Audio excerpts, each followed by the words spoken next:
আসসালামু আলাইকুম প্রিয় দর্শক, অন্য মঞ্চের আলাপ চাইতায় আপনাদের সকলকে আমন্ত্রণ জানাচ্ছি। সজীব ওয়াজেদ জয় তার মার মৃত্যুদণ্ডের রায় হতে যাচ্ছে সেটা জানিয়ে আন্তর্জাতিক সংবাদ সংস্থাকে সরাসরি বলেছেন যে আন্তর্জাতিক সম্প্রদায় যদি বাংলাদেশের রাজনৈতিক পরিস্থিতি নিয়ে, যেখানে আওয়ামী লীগের রাজনীতিকে নিষিদ্ধ করা হয়েছে, সেই পরিস্থিতি নিয়ে কোনো পদক্ষেপ না নেয়, মানে আওয়ামী লীগের ওপর থেকে নিষেধাজ্ঞা সরিয়ে নিতে সক্রিয় না হয়, তাহলে নিশ্চিতভাবে বাংলাদেশে সহিংসতা বাড়বে। এবং তিনি কনফ্রন্টেশন বলেছেন, তিনি বলেছেন কনফ্রন্টেশন অনিবার্য, মানে সংঘাত অনিবার্য হয়ে উঠবে। আন্তর্জাতিক অপরাধ ট্রাইব্যুনালে শেখ হাসিনার বিরুদ্ধে চলা মামলার রায়ে শেখ হাসিনাকে দুটো অভিযোগে মৃত্যুদণ্ড দেওয়া হয়েছে এবং একটি অভিযোগে আমৃত্যু কারাদণ্ডের রায় ঘোষণা করা হয়েছে। শেখ হাসিনার সময়কার স্বরাষ্ট্রমন্ত্রী আসাদুজ্জামান খান কামাল, তাকেও মৃত্যুদণ্ড দেওয়া হয়েছে। আর সে সময়কার পুলিশ প্রধান আইজি চৌধুরী আবদুল্লাহ মামুন, 3 আসামির মধ্যে যিনি একমাত্র কারা হেফাজতে আছেন, তিনি রাজসাক্ষী হয়, তাকে আদালত 5 বছরের কারাদণ্ড দিয়েছে। শেখ হাসিনার বিরুদ্ধে 5 অভিযোগে, এই 3 আসামির বিরুদ্ধেই 5 অভিযোগে আন্তর্জাতিক অপরাধ ট্রাইব্যুনালে মামলা পরিচালিত হচ্ছিল।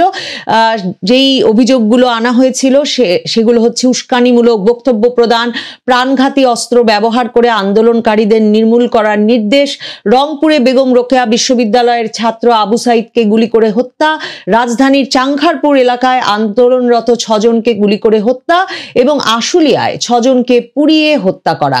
এই অভিযোগগুলোর বিচার হয়েছে এবং এই বিচারের রায় হিসেবে এই মৃত্যুদণ্ডের রায় এসেছে।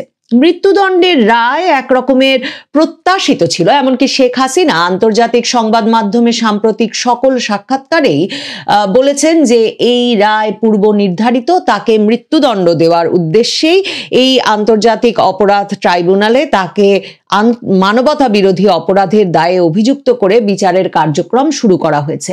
এবং তিনি সরাসরি একে তার রাজনৈতিক প্রতিপক্ষদের দ্বারা সৃষ্ট একটি আদালত হিসেবে অভিহিত করেছেন। সত্যিকার অর্থেই শেখ হাসিনার এই ফাঁসির রায় জামায়াতে ইসলামীর রাজনৈতিক একটা বিরাট বিজয় হিসেবে অভিহিত করতেই হয়, কারণ এই আন্তর্জাতিক অপরাধ ট্রাইব্যুনালে শেখ হাসিনার আমলে, শেখ হাসিনা 1971 সালের যুদ্ধাপরাধের দায়ে অভিযুক্ত জামায়াতের শীর্ষস্থানীয় নেতাদের বিচারের মুখোমুখি করেছিলেন এবং তাদের অনেকের মৃত্যুদণ্ড হয়েছে, অনেককে আমৃত্যু কারাদণ্ড ভোগ করতে করতে মৃত্যুবরণ করতে হয়েছে কারা হেফাজতে থাকা অবস্থায়। কাজেই এই পরিস্থিতিতে এই রাজনৈতিক বিজয়টা আসলে 24-এর আন্দোলনে শেখ হাসিনাকে ক্ষমতাচ্যুত করবার পর জামায়াতে ইসলামীর যে এক রকমের রাজনৈতিক প্রভাব সারা বাংলাদেশের রাজনীতিতে, সমাজে ভীষণভাবে স্পষ্ট হয়ে উঠেছে, সেক্ষেত্রেও একটা বিরাট গুরুত্বপূর্ণ ভূমিকা রাখবে বলে ধারণা করা যায়।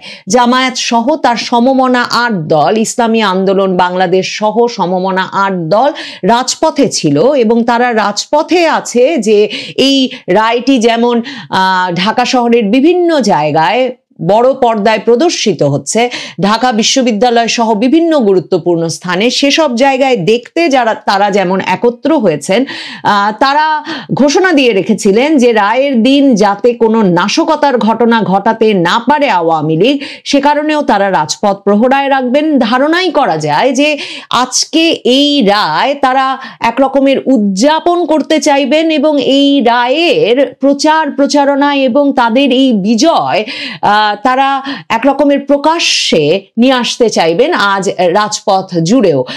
মানে শুধুমাত্র যে আদালতেই এই বিজয় অর্জিত হলো তাই নয়, আজ রাজপথেও তাদের এই বিজয়ের উদযাপন দেখা একটা সম্ভাবনা আছে।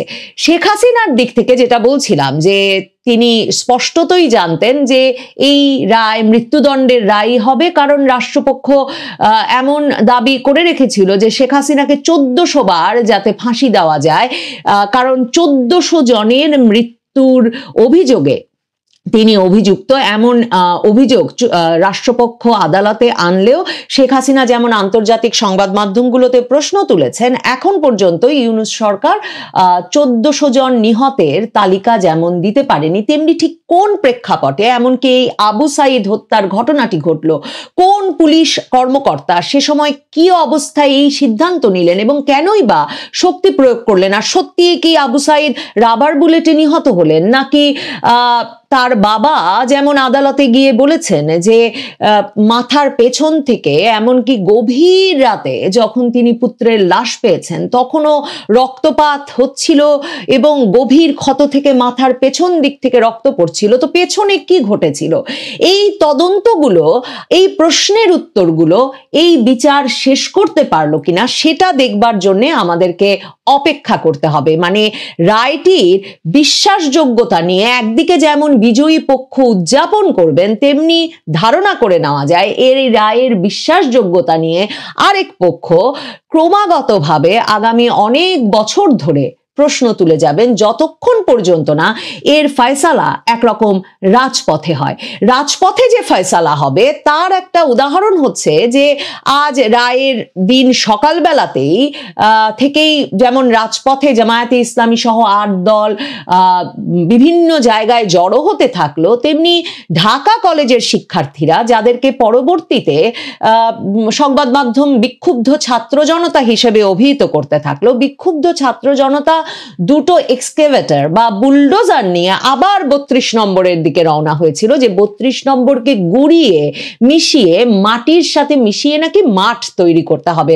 মানে ওই ভবনটি 2 দফা ভাঙচুর এবং ফেব্রুয়ারিতে 3 দিন 2 রাত ধরে বা 2 দিন 3 রাত ধরে ক্রমাগত ভাঙচুর, অগ্নিসংযোগ, বুলডোজার দিয়ে ভাঙার পরেও যতটুকু বাকি আছে সেটাও নাকি মাটির সাথে মিশিয়ে মাঠ তৈরি করতে হবে, সেই উদ্দেশ্যেও তারা রওনা হয়েছিলেন। পরে পত্রপত্রিকাগুলো লিখছে যে পুলিশ নাকি এক রকমের ব্যারিকেড তৈরি করেছে এবং এই এক্সকেভেটরের কার্যক্রম বেশি দূর চলতে পারেনি। তবে দেখা যাক এই রায় ঘোষণার পর আবারও এই উদ্যোগ নেওয়া হয় কিনা, কারণ প্রকৃতপক্ষে এই যে শক্তিমত্তার প্রদর্শন, মানে কে বিজয়ী পক্ষ এখন সেটা জানান দেওয়াটা এই পুরো রায়ের ক্ষেত্রে এত গুরুত্বপূর্ণ হয়ে উঠেছে এবং এই ফয়সালা, এই শক্তির প্রদর্শন এবং শক্তিটা কার কাছে, বিজয়টা কার কাছে, এর এক রকমের প্রকাশ্য ঘোষণা হিসেবেও দেখা যায় শেখ হাসিনার বিরুদ্ধে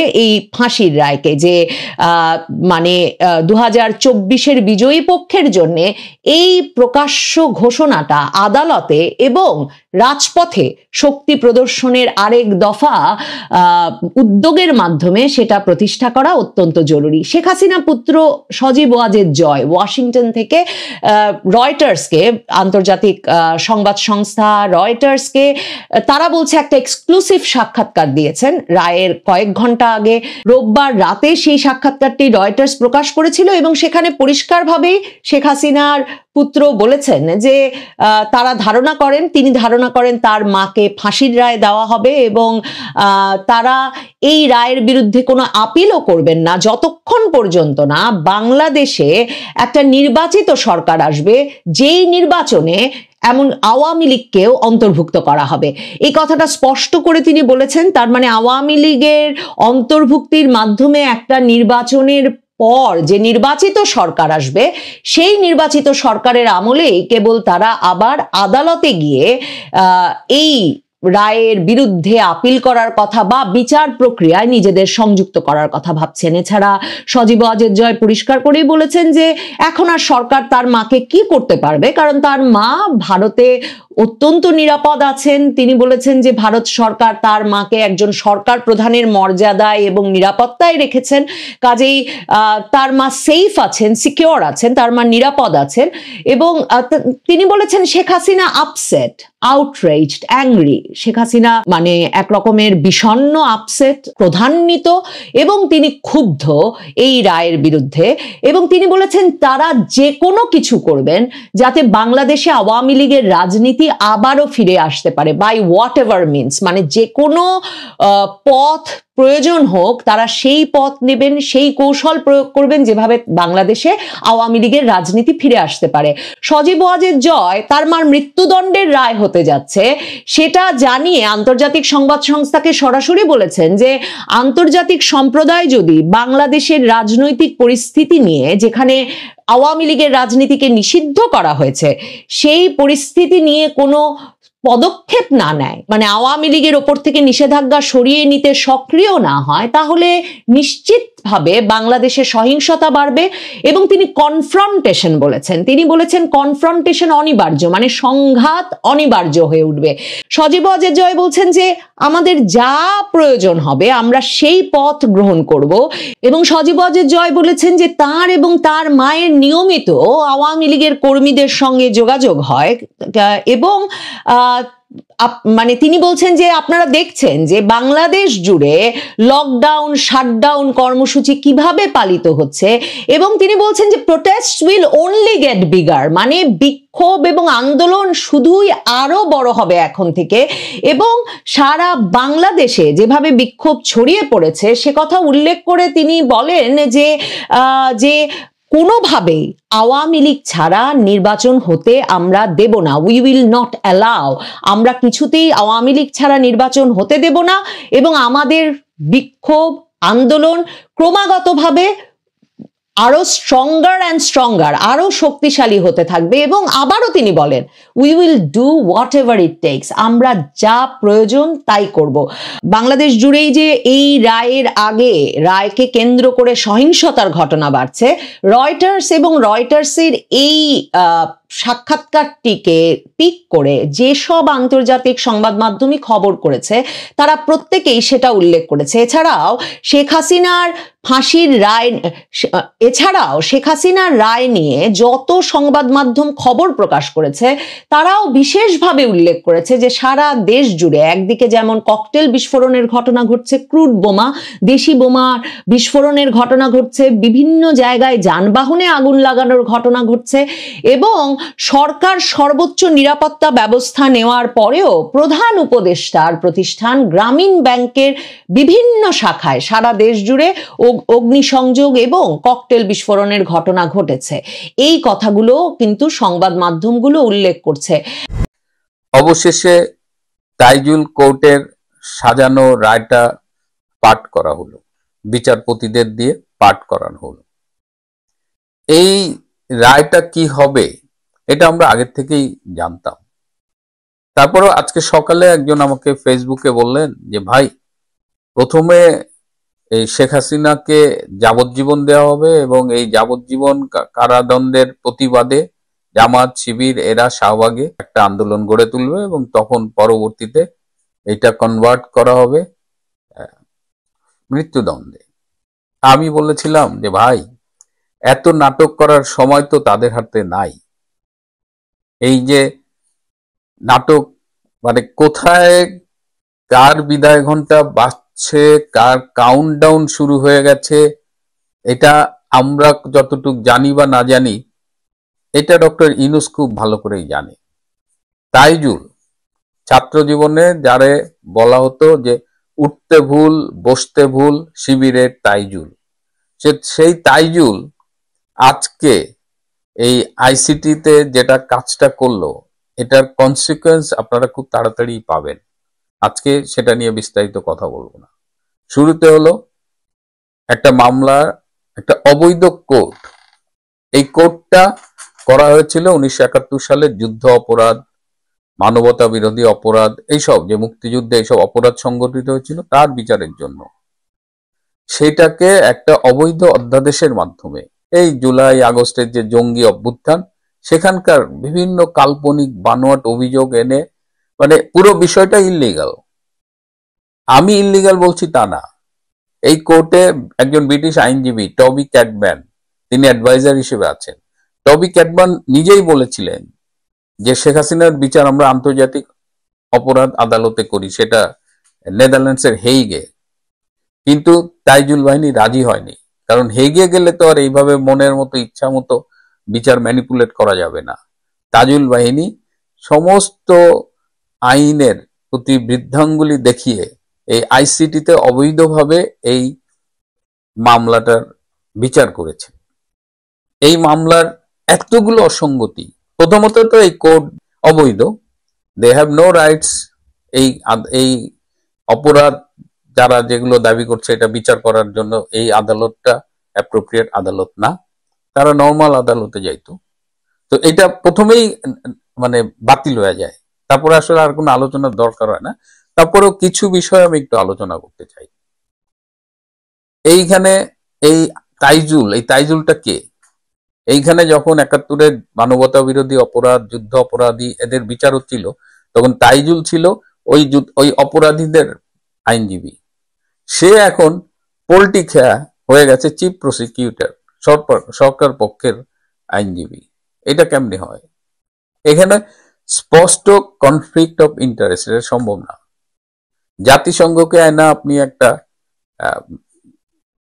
তদন্ত করাইলেন, তদন্তের রিপোর্ট দিলেন, জাতিসংঘ বলতেছে ১৪০০ মারা গেছে, আপনি বলতেছেন ৮০০ মারা গেছে। সেই সময় পেপার ঘাটে দেখা যায় ১৫০-২০০। এই ১৫০-২০০ আবার কারা মারছে? কিছু মারা গেছে পুলিশের গুলিতে বা আইন শৃঙ্খলা রক্ষাকারী বাহিনীর হাতে। কেন আইন শৃঙ্খলা বাহিনী রক্ষাকারী বাহিনী গুলি করেছিল? বিকজ জাতীয় স্থাপনা, কেপিআই, জাতীয় গুরুত্বপূর্ণ স্থাপনাগুলো ধ্বংস করছিল, তখন পুলিশ বাধ্য হয়ে গুলি করেছে।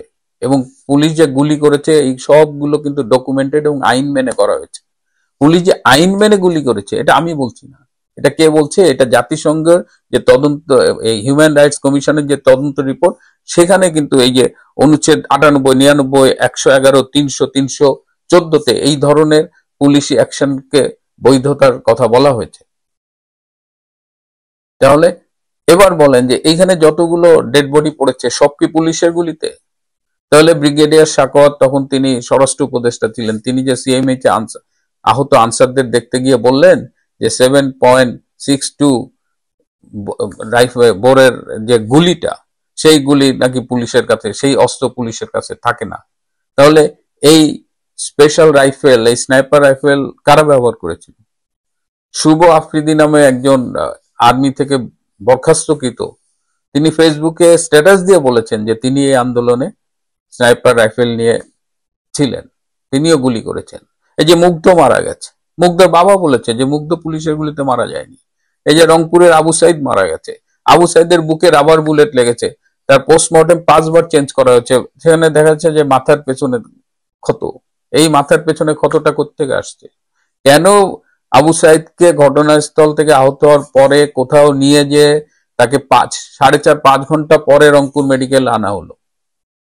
কেন সেইখানে ক্যামেরা ফিট করা ছিল? এবং ক্যামেরাগুলোর অবস্থান দেখবেন যে বিভিন্ন ইনসিডেন্টে ক্যামেরাগুলো অনেক সময় দেখা যাচ্ছে যে বন্দুক দেখাচ্ছে, ক্যামেরা ফিট করে আছে বন্দুকের দিকে, কিন্তু ওই গুলিটা কোথায় গেছে এইটা আর ক্যামেরা দেখাচ্ছে না। ওই গুলিটা কি মানুষের গায়ে লেগেছে, নাকি কনক্রিটে লেগেছে, না মানুষের পায়ে লেগেছে? সো পুরোটা যে মেটিকুলাসলি ডিজাইন একটা প্ল্যান ছিল, কনস্পিরেসি ছিল, যেটা ডক্টর ইউনূস বলেছে, সেটা কিন্তু খুব স্পষ্টভাবে এই পুরো বিষয়টাকে আমরা দেখতে পাই। আরো অনেক অনেক ফার্স এখানে একজন আইনজীবী দিছে, রাষ্ট্রপক্ষ থেকে শেখ হাসিনাকে ডিফেন্ড করার জন্য একজন আইনজীবী দিছে, মোহাম্মদ আমির হোসেন। ক্যামেরা অন ছিল, তিনি বিচারপতিদের সাথে কথা বলছেন, তিনি হাসতেছেন। এই যে দেখেন, আমি ভিডিওটা রেখে দিছি।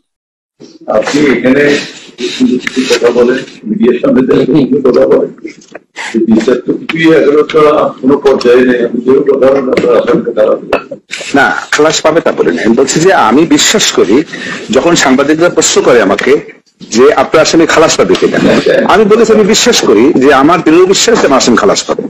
সেটা তো বলতেই পারি আমি, আমার বিশ্বাস, আমার চেষ্টা, সে জায়গাটা আমি বলতেই পারি।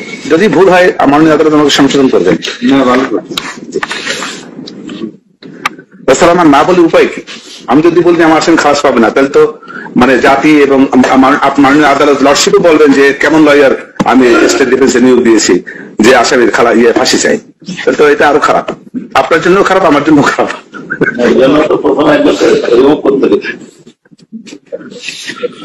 তো এই হলো বিচারপতি, চিফ প্রসিকিউটর, এমনকি আসামি পক্ষের আইনজীবীটাও এই নাটকে স্ক্রিপ্ট পাঠ করে গেছে। আমি তো ডাক্তার, আমি একটা জিনিস খুব কানে লেগেছে, যেমন বলছে শেখ হাসিনা নাকি জুলাইয়ের সেই জঙ্গি অভ্যুত্থানে আহতদের নাকি চিকিৎসা বাধাগ্রস্ত করেছিলেন। তিনি নাকি বলেছিলেন যে নো ট্রিটমেন্ট নো রিলিজ, কাউকে কোনো চিকিৎসা দেওয়া যাবে না, কাউকে এভাবে ফালায় রাখবা, রিলিজ করা যাবে না। তাহলে এই ভিডিওটা দেখেন তো। সাম্প্রতিক সহিংসতায় আহত হয়ে অর্থোপেডিক হাসপাতাল ও পুনর্বাসন প্রতিষ্ঠান নিটোরে চিকিৎসা নেন 272 জন। এর মধ্যে এখনো ভর্তি গুরুতর 76 জন। তাদের অনেকেরই রয়েছে অঙ্গহানির শঙ্কা। তাদের দেখে অর্থোপেডিক হাসপাতালে যান প্রধানমন্ত্রী। আহতদের খোঁজ নেওয়ার পাশাপাশি কথা বলেন চিকিৎসা নার্সদের সঙ্গে। জানান চিকিৎসা ব্যয় ছাড়াও প্রয়োজনে কৃত্রিম অঙ্গ প্রতিস্থাপনের ব্যবস্থা করবে সরকার। আজকে চিকিৎসার জন্য যারা লাগবে আমরা করে দেবো, করে দিচ্ছি। আর যারা পা হারিয়েছে বা হাত হারিয়েছে আমরা কৃত্রিম পায়ের ব্যবস্থা করে দেবো, যাতে তারা আবার সুস্থ মানুষের মতো চলতে পারে, নিজের কাজ করতে পারে।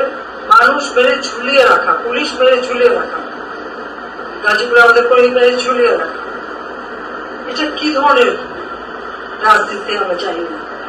তাহলে কি দেখলাম, মানে মিথ্যাচার যে কতভাবে হয়েছে এটা আসলে এটা আপনারাও জানেন, আমরাও জানি। এটা নিয়ে অনেক বেশি কথা বলার কিছু নাই।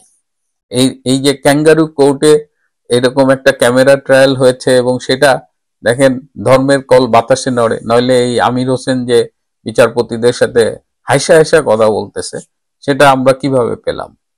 কারা এই আন্দোলনে অংশগ্রহণ করেছিল ছাত্র জনতার নামে? এখানে রোহিঙ্গারা এসেছিল, এখানে দেশি বিদেশি জঙ্গিরা অংশগ্রহণ করেছিল। পাকিস্তানি জঙ্গি গোষ্ঠীর পক্ষ থেকে তারা দাবি করেছে যে বাংলাদেশের এই জঙ্গি অভ্যুত্থানে তারা অংশগ্রহণ করেছিল। এই যে মোহাম্মদপুরের বিহারি পট্টির থেকে বিহারিরা এসেছিল। তো এটা তো ছাত্র জনতার আন্দোলন ছিল না। 5টা অভিযোগে শেখ হাসিনার বিরুদ্ধে বিচার করে রায় দেওয়া হলো। সাথে আমাদের স্বরাষ্ট্রমন্ত্রী আসাদুজ্জামান কামালকেও মৃত্যুদণ্ড দেওয়া হয়েছে। এবং কদিন আগেই চিফ প্রসিকিউটর তাজুল বলছে যে আমার উপরে প্রেসার করে লাভ নেই, আমি চেষ্টা করছি যত দ্রুত এই বিচার করা যায়। মানে একে তো প্রহসনের বিচার, সেটা আবার স্পিড। আমি ওই যে প্রথমেই বলেছি তাদের হাতে খুব সময় কম, তারা মনে করছে যে এইভাবে একটা বিচার করলে বোধহয়, আমি জানি না what they will achieve from ইট।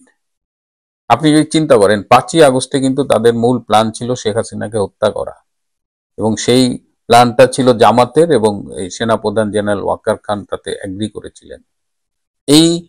সেটা যদি চিন্তা করি আমরা, তাহলে তো শেখ হাসিনা বেঁচে আছেন, দেশের বাইরে নিরাপদে আছেন। বঙ্গবন্ধু শেখ মুজিবুর রহমান যখন 71 সালে পাকিস্তানের কারাগারে বন্দী, তখন 8টি মামলায় তার ফাঁসির আদেশ হয়েছিল।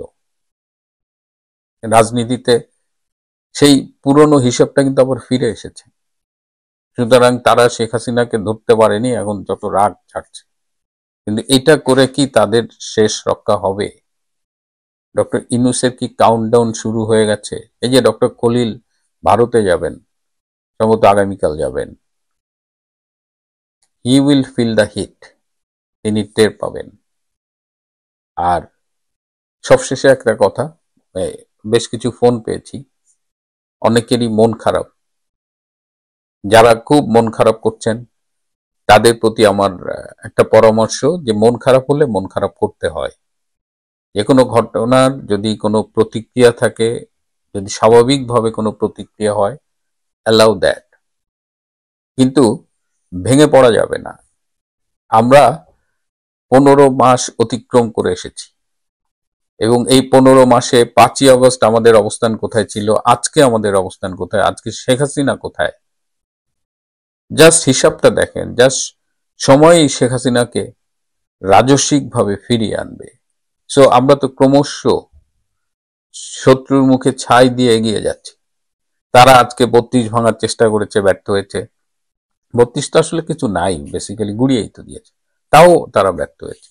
এই কোর্টের একটা রায় দিয়ে তারা সাময়িক উল্লাস করবে, তারা তাদের অক্ষমতাগুলো ঢেকে তারা এই উল্লাসের মধ্য দিয়ে একটা মনস্তাত্ত্বিক চাপ আপনাদের উপরে প্রয়োগ করার চেষ্টা করবে। কিন্তু রাজনীতি, আমি কিন্তু ব্যক্তিগতভাবে এই রাজনীতির এই প্রক্রিয়ার মধ্য দিয়ে গিয়ে অনেকদিন পরে মনে হচ্ছে যে আসলেই রাজনীতি করছি। তো রাজনীতিতে দুঃসময় আসে, কিন্তু এটাই শেষ না। শেখ হাসিনা অত্যন্ত শক্ত আছেন, তিনি জানতেন এই রায়টা তার কি হবে, কিন্তু তিনি ভেঙে পড়েননি। তিনি ক্রমাগত কথা বলেছেন, তিনি বিশ্বের সামনে